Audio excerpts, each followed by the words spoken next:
Hello student. हमारा आज का पेपर यूके ट्रिपल एससी का जो कांस्टेबल और फॉरेस्ट गार्ड का आने वाले पेपर हैं उसको लेकर के जीएस कंप्यूटर और रीजनिंग के जो महत्वपूर्ण क्वेश्चन हैं उनको लेकर के है। आपके निरंतर हम कोशिश कर रहे हैं कि आपके लिए इसी तरीके से क्वेश्चन पेपर लाते रहें ताकि आपको स्टडी मटेरियल मिलता रहे और आपको समझ आए कि किस तरीके से चीज़ें पूछी जाती हैं, क्वेश्चन किस तरीके के बनेंगे, एक आइडिया लेने, अपने आप का आकलन करने। इसकी जो पीडीएफ है हमारे जो टेलीग्राम चैनल है संजय देव क्लासेस, वहाँ से आप प्राप्त कर सकते हैं। तो ये जो आपका क्वेश्चन पेपर है इससे आपको बहुत आइडिया आ जाएगा। और नेक्स्ट पेपर हम उत्तराखंड पुलिस के लिए पूरे 100 नंबर का डालने वाले हैं, जो आपका हिंदी 20, 40 आपका GS current affairs Uttarakhand sorry reasoning का होगा और 40 उत्तराखंड के क्वेश्चन होंगे। तो अगला पेपर हम 100 नंबर का लाएंगे। ये हमारा 25 नंबर का पेपर है। आपको कैसा लगा आप कमेंट करके जरूर बताइएगा और आप अधिक से अधिक कमेंट करके हमें अपने विचार भेजते रहिएगा। खिलाफत आंदोलन के मुख्य उद्देश्य कौन कौन से थे आपको पता है। द्वितीय विश्व युद्ध की समाप्ति के समय आपके ब्रिटेन की सरकार ने, अंग्रेजों ने जब पहले विश्व युद्ध की समाप्ति में जब ब्रिटेन या मित्र राष्ट्र जीत रहे थे तो उन्होंने क्या करा, एक तो तुर्की का विभाजन करना शुरू कर दिया। ऑटोमन साम्राज्य होता था जो आपके मुसलमानों की सत्ता थी पूरी दुनिया में, और दूसरा मुस्लिमों के सबसे बड़े धार्मिक पद आपके खलीफा के पद का अंत करने की घोषणा कर दी, जिससे पूरी दुनिया के मुसलमान आक्रोशित थे। तो भारत में भी आपके जो अली बंधु हैं उनके नेतृत्व में आपका शौकत अली और जो आपका मोहम्मद अली है, मोहम्मद अली जिन्ना वाले नहीं, शौकत अली और मोहम्मद अली, ये दोनों भाई आपके अली बंधु कहलाते हैं। इन्होंने खिलाफत आंदोलन शुरू करा था। तो महात्मा गांधी ने मुसलमानों को यह रियलाइज कराने का प्रयास किया कि अंग्रेज तुम्हारे हितैषी नहीं है, क्योंकि आज तक 1905 से बंगाल विभाजन से अब तक अंग्रेज इस साजिश में कामयाब हो गए थे कि हिंदू मुस्लिम एक दूसरे के हितैषी नहीं है और लड़ाओ और राज करो की नीति का पालन कर रहे थे। तो महात्मा गांधी ने देखा कि अब कहीं ना कहीं अंग्रेजों की सच्चाई मुसलमानों के सामने आई है और इस मौके को भुनाना चाहिए और इन्हें यह समझाना जरूरी है कि मुसलमानों के हितैषी अंग्रेज नहीं है, वो किसी के भी हितैषी नहीं है, उनकी शोषणकारी नीतियां सबके लिए एक जैसी हैं। तो हम लड़कर के इनका सामना करेंगे। इसीलिए मुसलमानों को ब्रिटिशर्स के प्रति एक विरोध की भावना उत्पन्न करना था। महात्मा गांधी ने इस अवसर का लाभ उठाया। मुस्लिम समाज में सुधार, समाज सुधार से रिलेटेड नहीं था यह आंदोलन। पृथक निर्वाचन मंडल की मांग और खिलाफत का रक्षण, ये भी नहीं था। ऑटोमन साम्राज्य की रक्षा व खिलाफत का रक्षण, ये था। ऑटोमन साम्राज्य मतलब जो तुर्की में आपका ऑटोमन साम्राज्य था उसकी रक्षा करना और खलीफा के पद के अस्तित्व को बनाए रखना, ये दोनों चीजें थी। तो इसमें सही होगा 1 और 4 सही है, बाकी बीच के 2 सही नहीं है।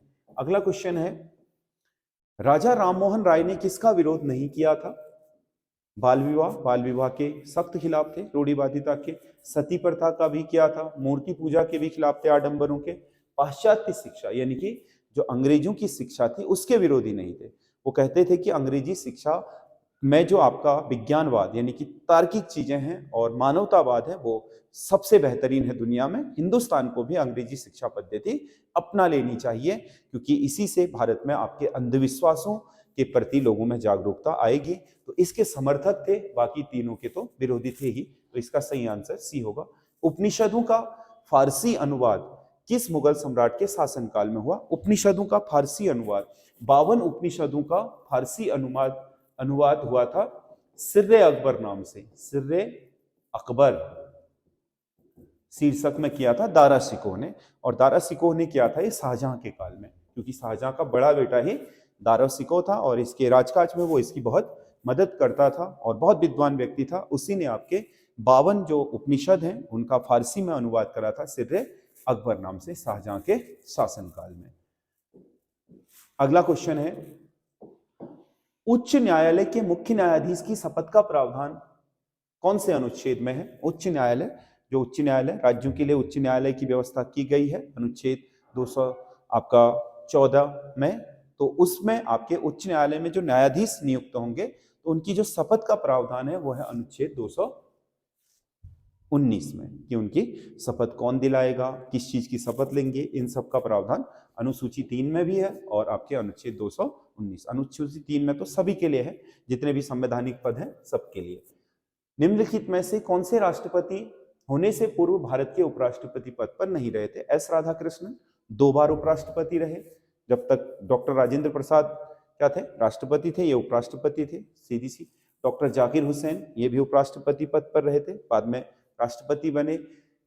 आर वेंकटरमन ये भी उपराष्ट्रपति पद से राष्ट्रपति बने थे। नीलम संजीव रेड्डी कभी उपराष्ट्रपति नहीं रहे, ये सीधे राष्ट्रपति बन गए थे। हाँ, पहले ये केंद्रीय मंत्रिमंडल में कैबिनेट मंत्री जरूर रहे थे। ये आपके आंध्र प्रदेश के मुख्यमंत्री पद को भी संभाल चुके थे, लेकिन उपराष्ट्रपति के पद पर नहीं रहे थे, नीलम संजीव रेड्डी। स्वतंत्रता के पश्चात गठित अंतरिम मंत्रिमंडल में कौन सा एक सुमेलित नहीं है? जो पहला स्वतंत्रता के बाद भारत के 1947 में, मतलब जो आपका 2 सितंबर 1946 को भारत ने जो पहला अंतरिम मंत्रिमंडल बनाया था, उस मंत्रिमंडल में को हम अंतरिम मंत्रिमंडल बोलते हैं, जिसने काम चलाना था संविधान लागू होने और अपनी व्यवस्था आपके पूर्ण रूप से लागू होने तक। तो उस अंतरिम मंत्रिमंडल में कौन से मंत्री सम्मिलित हैं? विधि मंत्री यानी कि कानून मंत्री अंबेडकर थे, बिल्कुल सही है। श्रम मंत्री बाबू जगजीवन राम आपको पता है ये आपके भारत में सबसे लंबे समय तक कैबिनेट मंत्री रहने वाले व्यक्ति हैं। और इनकी बेटी मीरा कुमार जो भारत की पहली क्या बनी थी, महिला लोकसभा अध्यक्ष बनी थी। ये आपके सासाराम बिहार से आपके लोकसभा के लिए चुने जाते थे और अंतरिम सरकार में श्रम मंत्री थे। और सबसे लंबे समय तक रिकॉर्ड आज तक देश के कैबिनेट मंत्री के पद पर रहने वाले व्यक्ति भी यही हैं। उद्योग मंत्री भारत के पहले डॉक्टर श्यामा प्रसाद मुखर्जी थे, जिन्होंने पहली औद्योगिक नीति भी इन्होंने ही तैयार की थी। बाद में जवाहरलाल नेहरू के साथ गतिरोध होने के कारण इन्होंने मंत्री पद से इस्तीफा दे दिया। स्वतंत्र भारत में मंत्री परिषद से इस्तीफा देने वाले पहले मंत्री भी श्यामा प्रसाद मुखर्जी हुए और 1950 में इन्होंने जनसंघ की स्थापना करी। वही जनसंघ जाकर के 1980 में भारतीय जनता पार्टी बना। स्वास्थ्य मंत्री अमृता कौर पहली क्या है, स्वास्थ्य मंत्री भी हैं और भारत के मंत्री परिषद में शामिल होने वाली पहली महिला भी हैं, अमृता कौर। तो 4 के 4 सही है, इसमें सभी 4 के 4 सही है। अगला क्वेश्चन है, गुंटेनबर्ग असंबद्धता स्थित है। गुंटेनबर्ग असंबद्धता क्रस्ट और मेंटल के बीच नहीं, ऊपरी क्रस्ट और निचली क्रस्ट के बीच, मेंटल और कोर के बीच, मेंटल और कोर के बीच, ये सही है, इसमें से कोई नहीं। तो इसका सी आंसर होगा। जो हमारी पृथ्वी की आंतरिक संरचना है, ऐसे अगर पृथ्वी को काटे तो ऊपर की जो आपकी क्या है, ऊपर की जो परत है, इस परत को बोलते हैं क्रस्ट या भूप्रॉपर्टी। भूप्रॉपर्टी के नीचे वाली परत को जो आपका एक तरीके से दुर्बल मंडल कहा जाता है, जिसमें भूकंप आने की सबसे ज्यादा संभावना होती है, इसे बोलते हैं मोह असंबद्धता। मोह असंबद्धता। इसके बाद शुरू होता है आपका क्रस्ट। ये 40 किलोमीटर तक ये है। इसके बाद लगभग 2900 किलोमीटर तक आपका पृथ्वी में ये जो हिस्सा है, इसको बोलते हैं मेंटल। इस परत को बोलते हैं मेंटल। और सबसे निचली परत केंद्र तक है, जो उसको बोलते हैं कोर। जो कोर और मेंटल के बीच असंबद्धता है, यह असंबद्धता मतलब यहां पर जो आपके प्लेटें हैं, उनके बीच कई तरह की आपकी जो डिसकंटिन्यूटी पाई जाती है वो है। तो इसे बोलते हैं गुंटेनबर्ग असंबद्धता। गुंटेनबर्ग ने खोजा था, इसीलिए गुंटेनबर्ग असंबद्धता यहां पाई जाती है, कोर और मेंटल के बीच वाली पट्टी में। तो इसका सही आंसर ये होगा। अगला क्वेश्चन है, अभ्रक उत्पादक केंद्र कोडोरमा की खानें झारखंड में है। भारत की सबसे बड़ी अभ्रक यानी कि माइका की खानें यही है। भारत की सबसे बड़ी माइका की खानें यही है, जिन्हें हम क्या बोलते हैं, आपका कोडोरमा की खानें। अभ्रक उत्पादन में भारत विश्व में पहले स्थान पर है और झारखंड की कोडोरमा खानें सबसे बड़ी खानें हैं। राष्ट्रीय जलमार्ग संख्या 2 नेशनल वाटरवे मतलब जलमार्ग। पहला वाटरवे तो आपको पता है गंगा नदी में है, इलाहाबाद से आपका हल्दिया तक।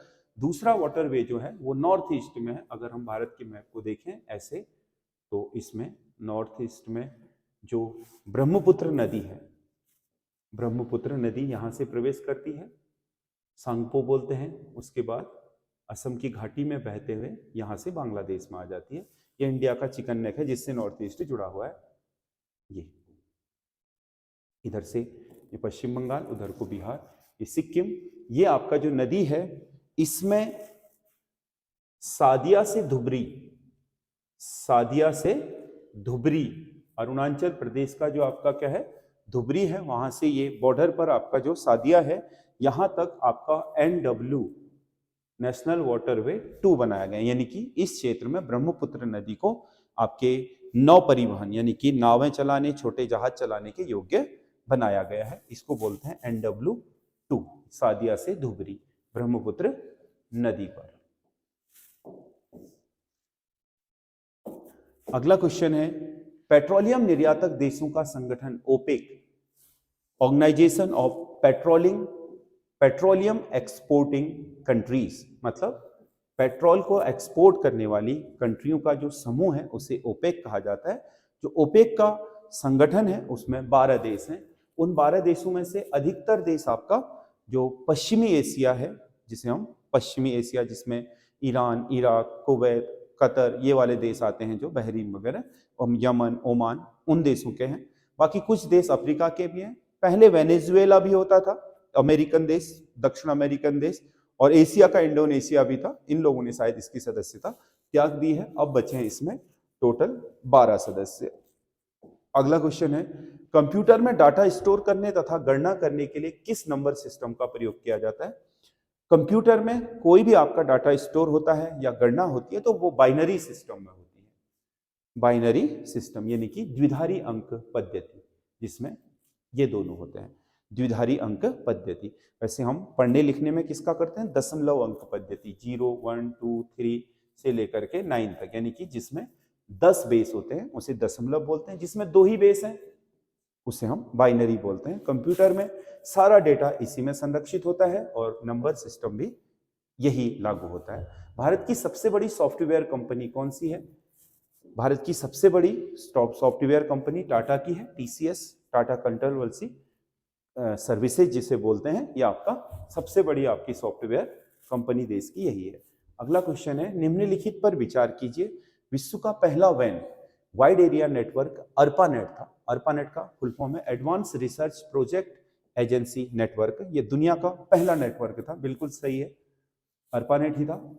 दूसरा, भारत में शिक्षा के लिए स्थापित वैन, भारत में पहला जो आपका शिक्षा के लिए वैन था वो था IRNET, इसका मतलब है एजुकेशन एंड रिसर्च आपका नेटवर्क, ये भी सही है। तीसरा, Swift, society for world wide network inter bank financial telecommunication, ये आपका स्विफ्ट है, अंतरराष्ट्रीय स्तर पर बैंकों को जोड़ने वाला वैन वाइड एरिया नेटवर्क है, ये भी सही है। तो ये तीनों सही है, इसमें दिए गए तीनों सही हैं, तो इसमें आएगा तीनों सही हैं। निकनेट निम्नलिखित में से क्या है?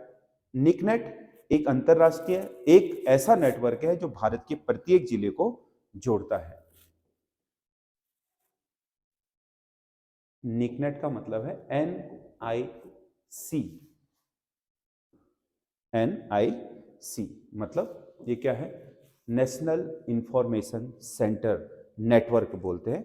जो आपके प्रत्येक जिले में आपको NIC का बोर्ड लगा हुआ मिल जाएगा। ये पूरे आपके NIC जो है पूरे भारत का आपका आपस में जुड़ा हुआ जिलों का नेटवर्क है, जो PMO, CMO सबके साथ जुड़े रहते हैं। निम्नलिखित में से किस पंचवर्षीय योजना को गाडगिल योजना भी कहा जाता है? गाडगिल योजना तृतीय पंचवर्षीय योजना, जिसपे गाडगिल का सबसे ज्यादा प्रभाव दिखाई देता है, क्योंकि आपका योजना 1951 से शुरू हुई थी। पहली दोनों योजनाओं को योजना आयोग ने ही बनाया था, तीसरी योजना भी योजना आयोग ने ही बनाई थी, योजना आयोग का ही ड्राफ्ट था, लेकिन उस पर गाडगिल का प्रभाव बहुत ज्यादा दिखाई देता है, इसीलिए इसे गाडगिल योजना कहा जाता है। डूबते सूर्य का देश किसे कहा जाता है? ब्रिटेन। उगते सूरज का जापान को, डूबते सूर्य का ब्रिटेन को कहा जाता है, क्योंकि ब्रिटेन के ग्रीनविच से ही आपके 0 डिग्री देशांतर रेखा निकलती है, जिसके बाद पश्चिम शुरू हो जाता है, उससे इधर को पूर्व, उससे उधर को पश्चिम। निम्नलिखित में से कौन सा विकल्प गलत है? विश्व के सबसे बड़े धार्मिक सम्मेलन कुंभ मेले का आयोजन प्रयागराज, हरिद्वार, नासिक व वाराणसी में होता है। वाराणसी में नहीं होता है, उज्जैन में होता है। चौथा, उज्जैन है मध्य प्रदेश का, शिप्रा नदी के किनारे। तो ये गलत हो गया है, 3 तो सही थे। 2017 में कुंभ मेलों को यूनेस्को द्वारा अमूर्त सांस्कृतिक विरासत में शामिल किया गया, ये सही है, अमूर्त विरासत 2017 में शामिल हुआ। महाकुंभ का आयोजन प्रत्येक 12 वर्ष में होता है, हर स्थान 4 के 4 स्थान में अपनी तिथि से 12 वर्ष बाद महाकुंभ आयोजित होता है, ये भी सही है। तो 2 और 3 सही है, 1 सही नहीं है, केवल 1 गलत है, केवल 1 गलत है, बाकी दोनों सही है। अगला क्वेश्चन है, निम्नलिखित में से कौन सा एक सही सुमेलित नहीं है? एक तरफ खेल है, दूसरी तरफ खिलाड़ी। हॉकी में 11 टीम, एक टीम में 11 खिलाड़ी होते हैं। बेसबॉल एक टीम में 9 खिलाड़ी होते हैं। जिम्नास्ट एक खेल में 8 खिलाड़ी होते हैं। कबड्डी में 9 नहीं होते हैं, 7-7 की टीम होती है, यानी कि 7 खिलाड़ी। तो ये इसका गलत आंसर है, गलत मिलान है, तो यही इसका सही आंसर होगा। वर्ल्ड हैप्पीनेस इंडेक्स या रिपोर्ट 2024 में भारत को स्थान मिला है। हैप्पीनेस इंडेक्स देश में विभिन्न स्तरों पर आपके जनता की जो आपकी न्यूनतम आवश्यकता की पूर्ति है उसके आधार पर यह तय किया जाता है कि देश में कितनी खुशहाली है। तो ये जो खुशहाली का आपका इंडेक्स जारी किया जाता है उसमें भारत का स्थान पूरी दुनिया में 126वां है। अगला, गुप्तकालीन प्रशासनिक शब्दावलियों में से कौन सा एक सही सुमेलित नहीं है? महा अक्षपटलिक लेखा विभाग का, अक्षपटलिक यानी कि अक्षपटल जो लेखा होते थे इसी के पास होते थे। संधि विग्रहक विदेश का अधिकारी होता था जो दूसरे देशों के साथ संधि करता था। दंडपासिक पुलिस विभाग का सर्वोच्च अधिकारी था। भाट या भट्ट सेनापति नहीं था। गुप्त काल में गुप्तचरों को भाट या भट्ट कहा जाता था। तो इसका सही आंसर ये होगा। अगला क्वेश्चन है, जिस प्रकार पार्लियामेंट, ये रीजनिंग के हैं, पार्लियामेंट संबंधित है ब्रिटेन से उसी प्रकार राष्ट्रीय पंचायत संबंधित होगी। ब्रिटेन का पार्लियामेंट क्या है? उसका संसद है। उसी तरीके से नेपाल की संसद को कहा जाता है राष्ट्रीय पंचायत। तो इसका सही आंसर ये होगा। अगला क्वेश्चन है, निम्नलिखित शब्दों को सार्थक क्रम में व्यवस्थित कीजिए। 4 शब्द दिए हैं, शहद, फूल, मधुमक्खी, मोम। सबसे पहले फूल आएगा, फूल में बैठेगी मधुमक्खी, मधुमक्खी तैयार करेगी शहद, और शहद में से ही आपका जो छत्ता होगा उसमें से मोम निकाला जाएगा। तो 2 3 1 4, 2 3 1 4 सही है। अगला क्वेश्चन है, कोडिंग डिकोडिंग का है। SAINT को लिखा है TNIAS, यानी कि उल्टा करके लिख दिया इसी को। देखो जो फर्स्ट में था वो लास्ट में, इस क्रम को क्या कर दिया इन्होंने? उल्टा कर दिया। तो इस क्रम को हम यहाँ उल्टा कर देते हैं, RAET लिख देते हैं, तो ये सही हो जाएगा, RAET। अगला क्वेश्चन है, श्री और श्रीमती गोपाल की 3 पुत्रियां हैं। एक तो श्री गोपाल हुए, एक श्रीमती गोपाल और उनकी 3 पुत्रियां। प्रत्येक पुत्री का एक भाई भी है। तो इस परिवार में कुल कितने सदस्य हैं? तो कितने हुए? एक तो गोपाल हो गए, एक उनकी मिसेज हो गई, 3 बहनें हो गई, एक उनका भाई हो गया। क्योंकि प्रत्येक बहन का एक भाई, मतलब एक भाई भी होगा तो सभी का तो भाई होगा। ये टोटल व्यक्ति हो गए इस परिवार में 5, 4 2 6। कितने व्यक्ति हो गए परिवार में? 6। आप ये मत ले लेना कि ये प्रत्येक पुत्री का एक भाई है तो 3 भाई, 3 दूना 6 2 8, ये गलत हो जाएगा। एक भाई भी तीनों बहनों का भाई माना जाएगा, हर भाई का एक हर बहन का एक भाई हो जाएगा। अगला क्वेश्चन है, दिए गए विकल्पों में से उस सेट को चुनिए जो दिए गए सेट के प्राय समान है। क्या है इसमें? 4 दूना 8 प्लस इसका आधा 5, 3 दूना 6 नहीं होगा, 2 दूना 4 नहीं होगा, 5 दूना 10, 5 दूना 10, अच्छा, गुना 2 और धन इसका आधा 5, 5 दूना 10 गुना 2 धन 2, ठीक है, प्लस इसका आधा 6 18, ठीक है, ये सही हो जाएगा। क्योंकि क्या करा इसने? इसको दुगना करके 2 जोड़ा है और फिर इसके आधे को इसी में जोड़ दिया। इसका दुगना करके 2 जोड़ो, 5 दूना 10 और उसमें 2 जोड़ा तो 12 और इसका आधा 6 जोड़ दिया तो 18। तो ये विकल्प इसके सबसे निकटतम विकल्प है। तो ये इसका सही आंसर होगा। ये 25 क्वेश्चन है, आपको कैसे लगे आप हमें कमेंट करके जरूर बताइएगा और हमारे साथ लगातार जुड़े रहिए अपनी आगे की तैयारी के लिए।